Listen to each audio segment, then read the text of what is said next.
Good day. Here in Marrakech, there's UN logos, there's badges, there's cars with little flags on them, there's heads of states holding long talks about the importance of international cooperation. And so far, there's nothing special about this UN meeting. At the same time, everything is special about this UN Global Compact on safe, regular and orderly migration. For one, this is the very first time that the United Nations sit together on the process of migration, not only as nations, but also with the private sector, with NGOs, with a multi-stakeholder group that's been going on for 2 years. They reiterated principles of safe, orderly and regular migration, but they also set 23 objectives to meet together. And as such, it's a holistic program, accord, that looks at both countries of departure, countries of transit and countries of arrival. Another thing that's really new about this process is the amount of political turmoil that this UN resolution has caused. Normally, UN resolutions, the non-binding ones, pass relatively unnoticed within national parliaments, but not this time. Australia pulled out, America, Hungary, Italy, Austria, Poland, Chile this morning, and even in those European countries that did express their support, it led to really heated political debates. But a third real novelty about this Marrakech meeting is something that took place here in this tent today, and that is the fact that the mayor of Montreal, acting on behalf of a whole consortium of mayors, the Mayoral Migration Council, read out a declaration expressing the support of mayors to this particular process. Cette déclaration rappelle l'expertise et la contribution des villes à l'accueil, l'intégration et l'inclusion des migrants et des réfugiés. Elle souligne que sans les villes, la mise en œuvre de PAC ne connaîtra pas les mêmes résultats. Nos succès sont les vôtres. Nous vous invitons donc à vous inspirer de nos actions et à les soutenir. Des migrants que des réfugiés se trouvent sur nos territoires urbains. Ils sont nos voisins et nos voisines. Ils sont les enfants dans les parcs. Ils sont nos collègues de bureau. Et en corollaire de nos engagements, nous appelons également la communauté internationale à collaborer avec les grands réseaux de villes regroupés dans le Global Task Force ainsi qu'avec le nouveau Mayor's Migration Council lancé plus tôt cette semaine. Parce que nos succès en intégration sont vos succès en immigration. Merci beaucoup. Actually, the declaration read out by Valérie Plante was the outcome of a meeting that's been going on here in Marrakech the whole weekend with mayors from really big cities from all over the world. And we asked a number of them what makes them come here to Marrakech to endorse this global compact on migration. And this is what they said. We are here for the 5th Mayoral Forum on Migration and Development, which is a forum that started 5 years ago. That's why it is the 5th. And it brings together mayors who are willing to discuss and work on migration. Milan is signing for Italy, if you want, and big American cities are signing for the United States. So I'm not saying that cities are substituting the states or that they're taking their place, but cities are called to do the work because people live in cities. 65% of refugees are in urban environments, and 65% of people will live in cities by 2050. So cities are going to become the center of life, if you want.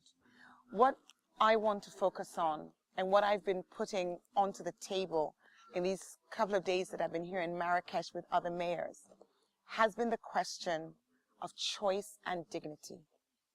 For a young person to feel that they have no option of a better future, but to go through that torturous experience, locally by Sierra Leoneans known as the Temple Run, named after a video game, which is full of traps and, you know, with very little chance of success. For young people to feel that they have to do that is an indictment on where we've gotten to in this path of development.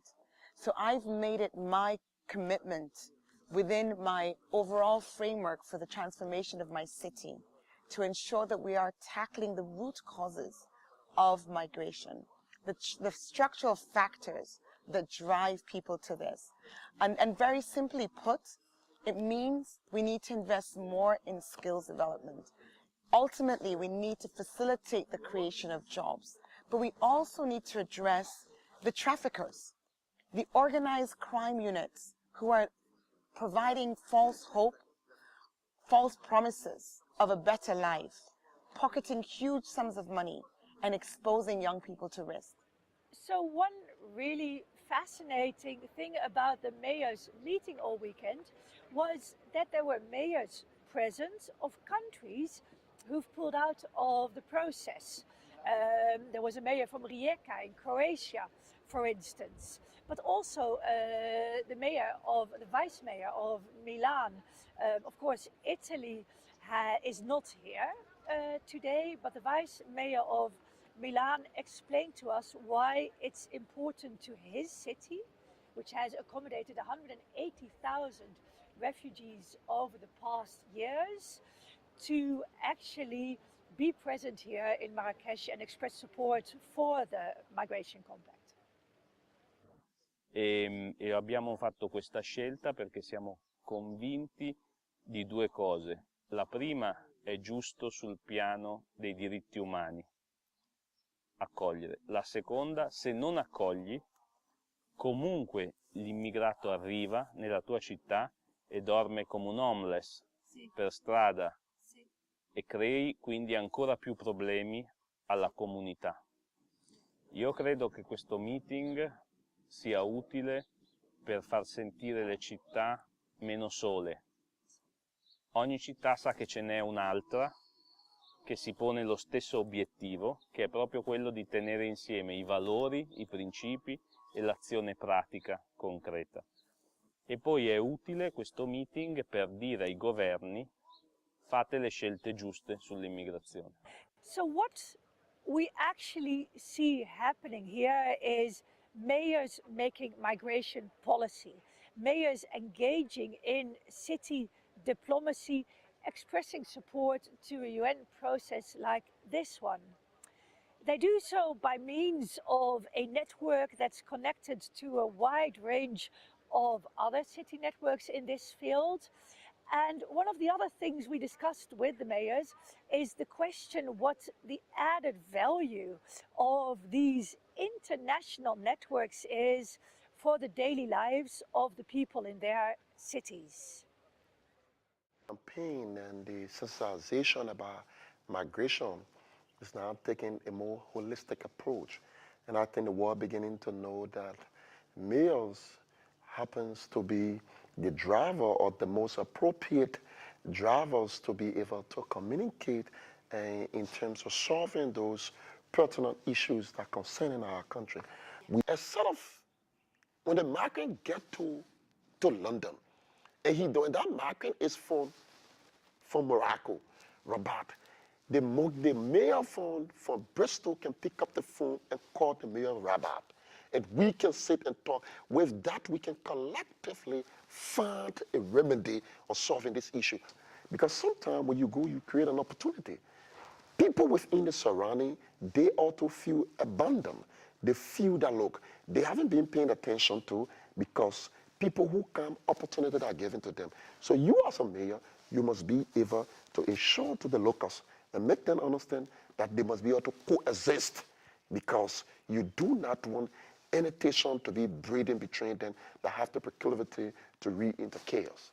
On the question as to whether this is regular UN business or something out of the ordinary, something special did happen here in Marrakech, and maybe not so much in the tent with all the governmental leaders, but more in this tent of dialogue where mayors, where cities claimed a place at the table. And in doing so, they echoed something that the vice mayor of Athens said to us earlier this weekend, when he said, when states fail to act, it's mayors who must take the lead. Interesting developments from Marrakech, and very much something for the Cities of Refuge project to ponder upon.